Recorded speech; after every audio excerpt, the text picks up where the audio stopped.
அஸ்ஸலாமு அலைக்கும் வரஹ்மத்துல்லாஹி வபரகாத்து. அன்பிற்குரிய சகோதரர்களே, இஸ்லாமிய மார்க்கத்தினுடைய ஐம்பெருங்கடமைகளில் ஹஜ் 5வது கடமையாக கருதப்படுகின்றது. இந்த ஹஜ்ஜினுடைய வணக்கத்தின் பிரதான அம்சங்கள் யாது என்று பார்த்தால் 4 அடிப்படை கடமைகளை கூறலாம். அதில் முதலாவது ஹஜ்ஜுக்காக நிய்யத்து வைப்பது. சகோதரர்களே, ஹஜ்ஜுடைய வணக்கத்துக்காக நிய்யத்து வைப்பது என்பது குறிப்பிட்ட எல்லையை அடைந்து நாம் அந்த எல்லையிலிருந்து ஹஜ் வணக்கத்திற்குள் நுழைவதாக நாம் நிய்யத்தை வைப்பதாகும். ஹஜ்ஜுக்காக நிய்யத்து வைப்பதற்கு என்று குறிப்பிட்ட இடங்கள் இருக்கின்றது. அந்த இடத்தில் வைத்துதான் நாம் நிய்யத்து வைக்க வேண்டும். இன்னமல் அமாலு பின்னியாத், நிய்யத்து இன்றி எமது அமல்கள் நிறைவேற மாட்டாது என்பதை நபி அவர்கள் வலியுறுத்தி இருக்கிறார்கள். 2ஆம் கடமையாக அரஃபாவுடைய மைதானத்தில் நாம் தரிப்பது.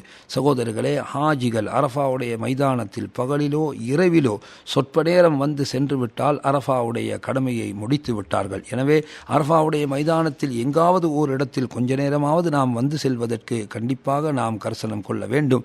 வகஃப்து ஹாஹுனா, இவ்விடத்தில் நான் நின்றேன், மொத்த அரஃபாவும் தங்கும் இடம்தான் என்று நபி அவர்கள் சொல்லியிருக்கிறார்கள். ஹஜ்ஜுடைய கடமைகளில் 3வது பெருநாள் தினமன்று செய்யப்படக்கூடிய தவாஃபுல் இஃபாதா என்று சொல்லப்படக்கூடிய தவாஃப். எனவே இந்த தவாஃப் ஹஜ்ஜுடைய அடிப்படை கடமைகளில் உள்ளது. எனவே அதை நாம் கவனத்தில் கொள்ள வேண்டும்.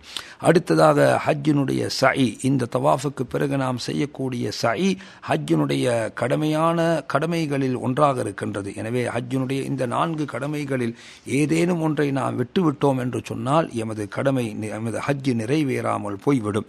எனவே சகோதரர்களே, ஹஜ்ஜினுடைய இந்த 4 கடமைகளையும் கண்டிப்பாக தெரிந்து அவற்றை நாம் நிறைவேற்றி முடிப்பதில் கவனமுள்ளவர்களாக எம்மை நாம் ஆக்கிக்கொள்ள வேண்டும்.